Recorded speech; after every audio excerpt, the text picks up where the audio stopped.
मूल अधिकारों का हम अध्ययन कर रहे थे। भारत के संविधान के अंतर्गत मूल अधिकार में अनुच्छेद 29-30 का अध्ययन हम कर चुके थे, उसके बारे में हम जान चुके थे, जो कि शिक्षा एवं संस्कृति संबंधी अधिकार था, अनुच्छेद 29-30। अनुच्छेद 31 और 19(1)(च) के बारे में आज हम जानते हैं और अनुच्छेद 32 क्या है इसके बारे में जानते हैं।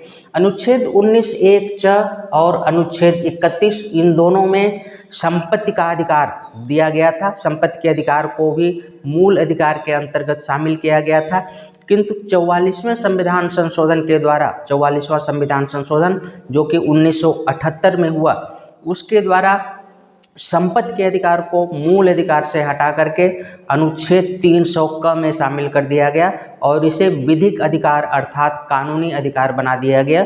मूल अधिकार और कानूनी अधिकार में अंतर यह है कि मूल अधिकार न सरकार और न ही कोई व्यक्ति आपसे छीन सकता है, जबकि संपत्ति के अधिकार को आपसे छीना जा सकता है। विधिक अधिकार के द्वारा संपत्ति के अधिकार को आपसे छीना जा सकता है। तो ये था अनुच्छेद 31, अनुच्छेद 19(1)(च) जो कि वर्तमान में संपत्ति के अधिकार को अनुच्छेद 300 में शामिल किया गया।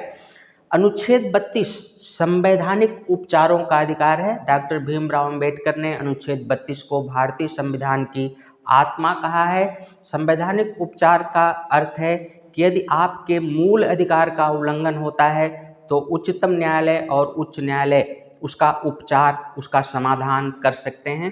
यदि किसी भी व्यक्ति के मूल अधिकार का उल्लंघन होता है तो अनुच्छेद 32 के तहत वह सीधे सुप्रीम कोर्ट या उच्चतम न्यायालय जा सकता है अपना न्याय मांगने के लिए कि हमारे मूल अधिकार का उल्लंघन हुआ है, इस व्यक्ति ने किया है, ऐसे किया है, उसकी सुनवाई उच्चतम न्यायालय करेगी। और अनुच्छेद 226 के तहत कोई भी व्यक्ति उच्च न्यायालय अर्थात हाई कोर्ट में जा सकता है। अनुच्छेद 32 के तहत और अनुच्छेद 226 के तहत, अनुच्छेद 32 के तहत उच्चतम न्यायालय को और अनुच्छेद 226 के तहत उच्च न्यायालय या हाई कोर्ट को 5 प्रकार की रीट जारी करने का अधिकार है। रीट का मतलब है लेख, एक प्रकार से लेख, लिखित आदेश जो कि सुप्रीम कोर्ट या हाई कोर्ट देती है। मूल अधिकार के उल्लंघन होने पर ये 5 प्रकार की रीटें हैं: बंदी प्रत्यक्षीकरण, परमादेश, प्रतिषेध, उत्प्रेषण और अधिकार परीक्षा।